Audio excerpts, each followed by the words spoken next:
Arrivé en 1997, ce docteur en astrophysique est né à Paris, aux antipodes du Pacifique Nord. Pendant les 12 dernières années, il a parcouru toutes les routes de la Grande Île. Ce motard est devenu l'un des bikers de Hawaï.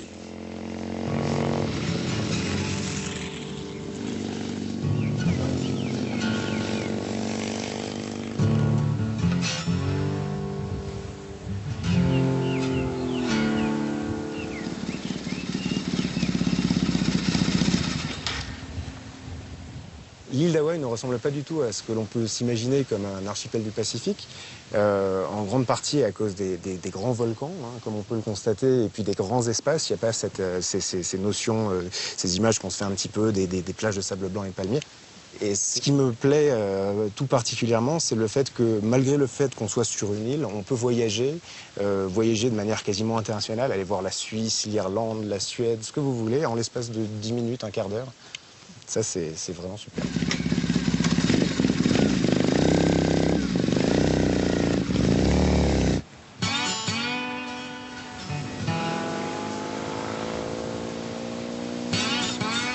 Pour se rendre au Mauna Kea, 2 heures de route sont nécessaires.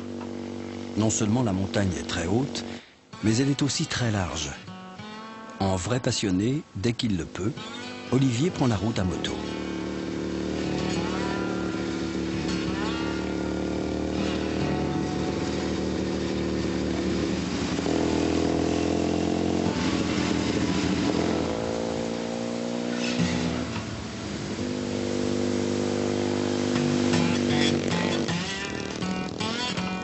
Mauna Kea, c'est un territoire rude et hostile. Ça et là, les restes de neige indiquent qu'ici, quelle que soit la saison, des tempêtes peuvent survenir à tout moment, dans un froid glacial.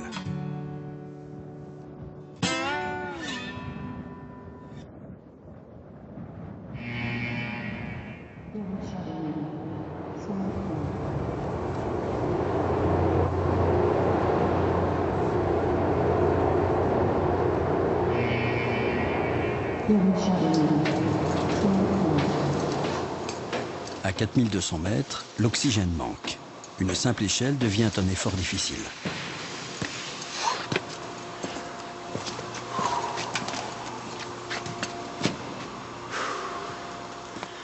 Ok Greg, je suis arrivé sur le pont. Je suis prêt à lancer la rotation du dôme. Ok. C'est possible de bouger juste le pont?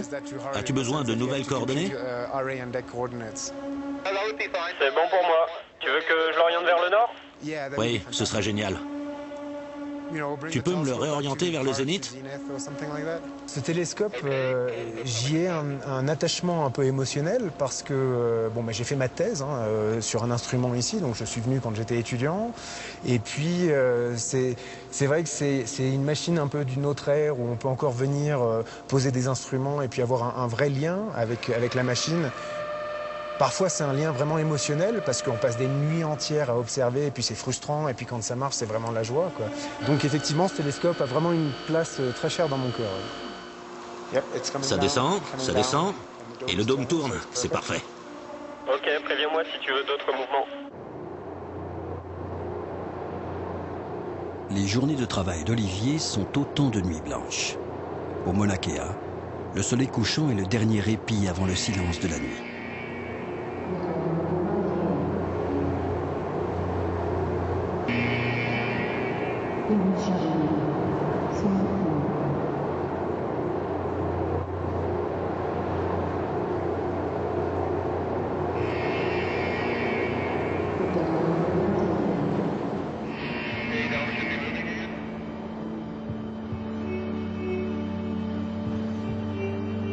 Les nuages recouvrent l'autre réalité, celle d'en bas.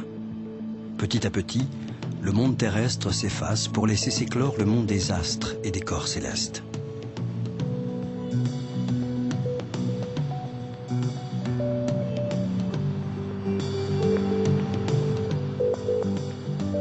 Si les télescopes les plus puissants de la planète sont installés là, sur le sommet du Mauna Kea, c'est que le ciel y est l'un des plus purs au monde. Les turbulences sont moins importantes qu'ailleurs, et cet air limpide permet de s'inviter là où nul ne peut aller.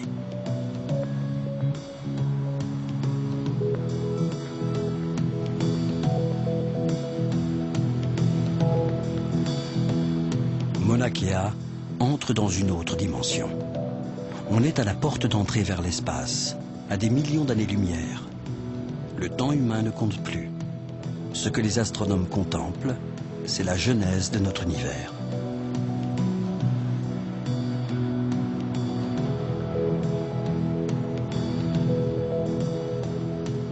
Les coupoles d'acier s'animent enfin. Dans leur bulle, les astronomes deviennent des explorateurs solitaires, errant de nébuleuse en galaxie. Toute observation commence par des coordonnées. C'est un peu comme donner une adresse, quelque part dans l'univers. Donc les coordonnées sont 23 heures, 3 minutes et 15 secondes, point 6, et puis plus 85, 52, 25.2 et 2000 équinoxes. Donc si tu peux pointer le télescope, je suis prêt.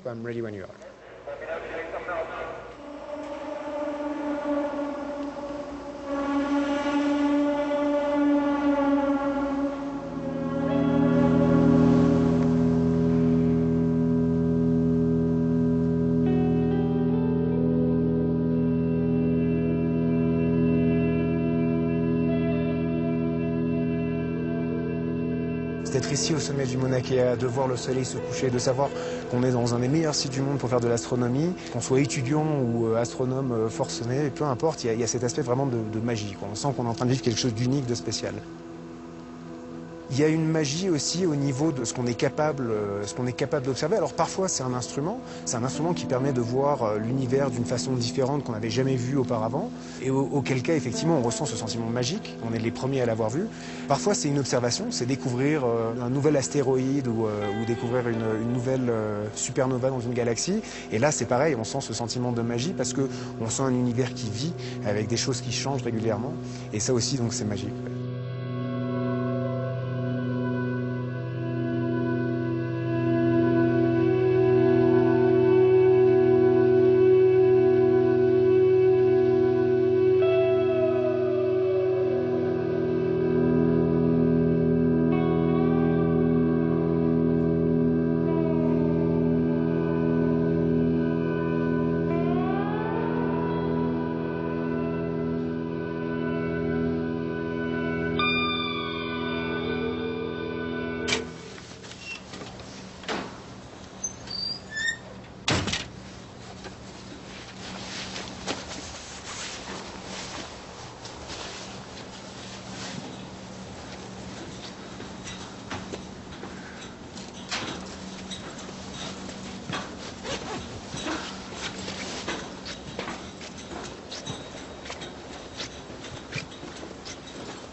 L'atmosphère étrange qu'on ressent sur Mauna Kea, à mon avis, c'est évidemment le manque d'oxygène. Donc tous les sens sont un petit peu, on est plus lent, on est un peu plus mou, et puis on ressent les choses de manière un peu différente. Et puis c'est aussi un peu étrange parce que on est isolé, on est loin du monde, il y a personne, donc c'est un côté un peu comme les monastères au Moyen-Âge, quoi. Et puis c'est un peu comme un monastère finalement, parce que c'est la recherche du savoir. Et on est seul, on fait sa quête spirituelle moderne, quoi, la quête scientifique.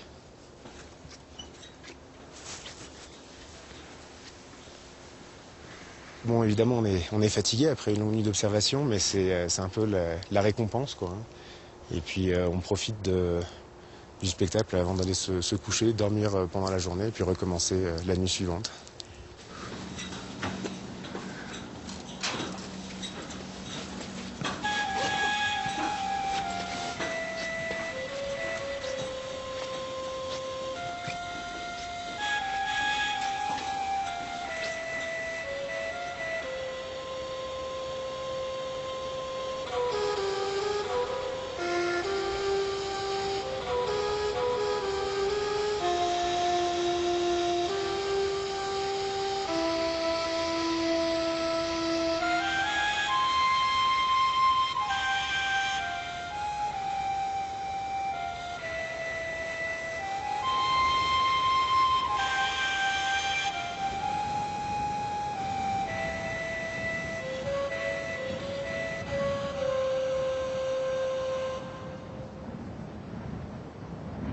Mauna Kea est la montagne la plus haute du monde si on la mesure depuis le sol, depuis le fond de l'océan. C'est-à-dire que c'est une montagne qui mesure 13 000 mètres depuis le bas jusqu'en haut. L'Everest, évidemment, l'altitude de l'Everest est plus haute, à 8 000 mètres, mais comme la montagne commence déjà sur un plateau, la hauteur exacte de la montagne est plus petite. Donc Mauna Kea est vraiment la plus grande montagne du monde.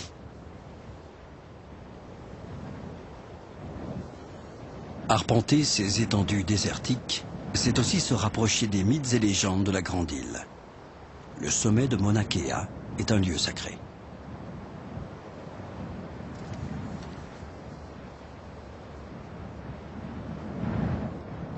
Mauna veut dire montagne, Kea veut dire blanc. Mauna Kea est un endroit sacré dans la tradition hawaïenne parce que c'est l'endroit où les dieux du ciel et de la terre se rencontrent et ont donné naissance à l'humanité. Donc c'est le centre de l'univers polynésien en fait. Donc c'est un lieu vraiment très sacré pour toute la Polynésie. Voilà ce qui marque le point le plus haut de Hawaï. Mauna Kea est une terre sacrée, au point d'y célébrer les rituels les plus secrets. Au milieu de ce désert se trouvent des sépultures de grands chefs hawaïens. Le mystère est gardé intact.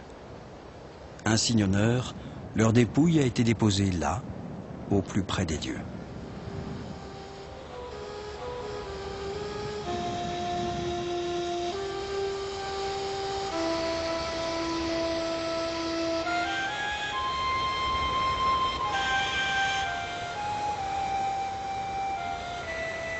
Ce désert aride, balayé par les vents, enneigé l'hiver, laisse à ceux qui foulent son sol une impression étrange. Un voyage suspendu entre ciel et terre.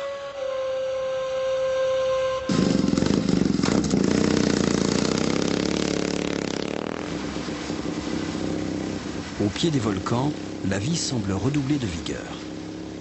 Du nord au sud, d'est en ouest, chacun des points cardinaux est soumis à des climats différents. La Grande Île a l'humeur vagabonde.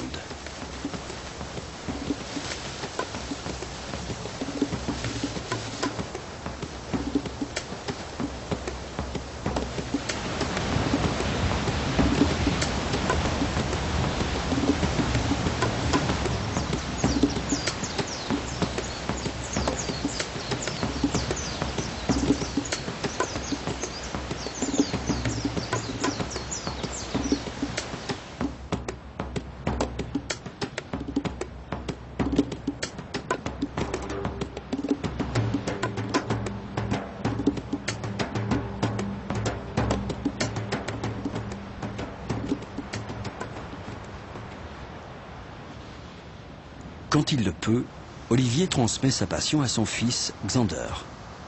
Il lui apprend les planètes et les étoiles.